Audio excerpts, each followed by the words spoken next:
আসসালামু আলাইকুম। আপনাদের সামনে নিয়ে আসছি ছাত্রদেরকে খাবার কি বাজে খাইতেছে সেটা দেখানোর জন্য। দেখেন সবাই হাসি খুশি। মাদ্রাসা এমন একটা জিনিস, কওমি মাদ্রাসা ছোট বড় সবাই সমান। সবাই সবাইরে সম্মান দেয়া বলে, কথা বলে।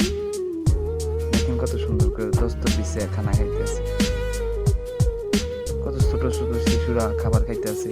যে শিশুরা থাকবো এখন বাবা মার কাছে, আর সেই শিশুরা এখন অনেক দূরে কোরআন পড়তে আছে, শুধু আল্লাহর জন্য।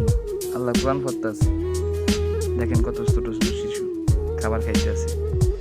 কারো হয়তো প্লেট নাই, তাই বাড়িতে করে খাইতে আছে। কি সুন্দর আদব মতন দস্তর বিছাইয়া খাবার খায়। সবাই দোয়া করবেন কোরআনের পাখির জন্য।